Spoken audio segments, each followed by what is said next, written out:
Okay, so end of the term block, ang tatandaan po natin, hindi porket end of the term na that the learning also ends. Okay, so end of the term is not the end of learning. It is the moment where we understand the results, identify gaps, and plan the next steps.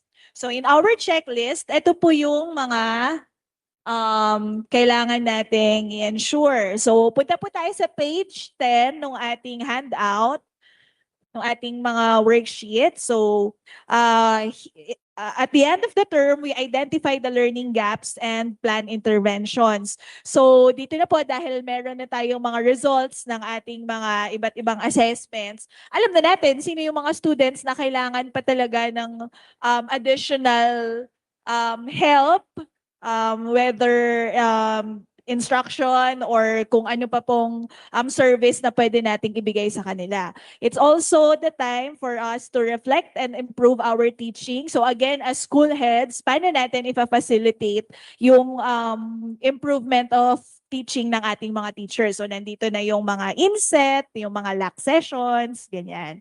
And then we complete reporting. So as we have been saying kanina pa, we also do summative assessments during the instructional block. And of course, hindi lang tayo nagpapatest, chine-check na natin kaagad. So yung checking ng mga papers, hindi yan lahat dapat naiipon sa end of term block. Okay, so let's reiterate din po sa ating mga teachers na syempre, after the first cycle do sa instructional block, kapag ka meron ng nagpa-summative test na sila, checkan na rin nila kaagad para hindi naiipon towards the end yung mga gagawin nila. Okay, so ang goal po natin dito sa end of term, hindi nandun lahat yung pagpapatest, pag-check ng mga test, tapos pagre-record. So dapat culmination na lang siya, sinisynthesize na lang ng mga teachers yung mga results na nag-gather niya throughout the term. Okay? And then of course, we support learners, yung mga remediation programs po natin, dito natin ilalagay, and we continue to engage our stakeholders. Okay? And as I mentioned already, you might notice that the in-service training is also scheduled here in the end of term block. So yung next activity po natin, it will help us prepare for the professional development of our teachers, whether it's in an in-service training or a LAC session. Okay, so for this, I now call on, hindi na si Director Jerson, but since this is an activity, I call on Director Mark.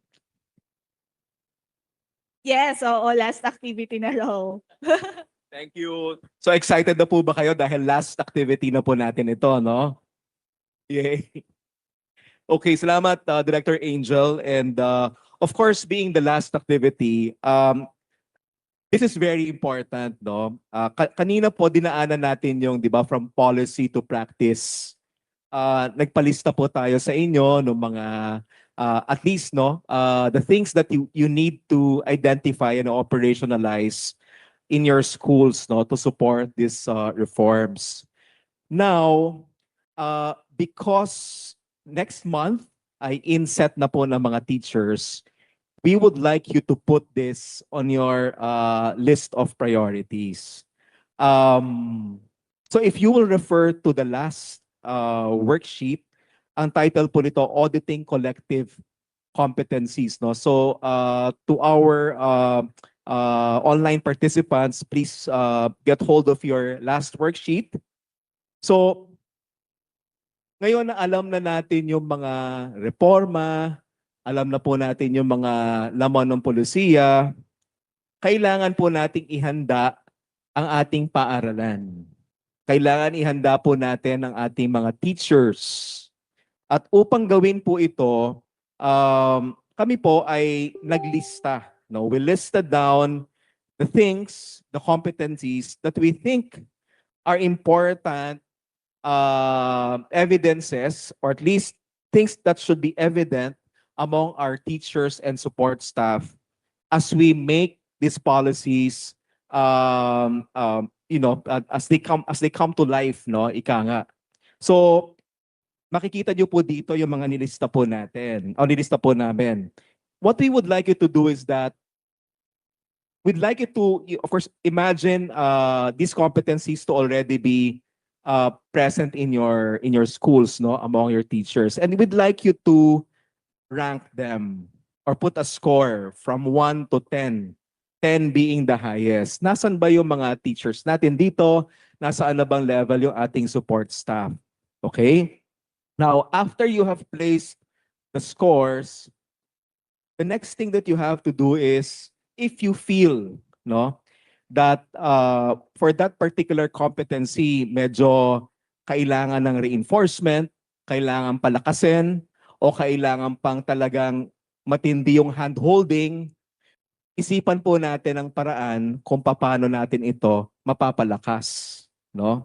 So for example, we have identified here that one of the competencies that our teachers need to have will be the ability to facilitate group work and social learning. If, for example, you rated that with 6 in your school, ang pwede natin gawin para mapalakas to during the inset and the LAC sessions would be, let's identify teachers who have the expertise to do this, to conduct these sessions, and let's organize sessions and LAC activities so that we can capacitate our teachers who need help, and so forth and so on.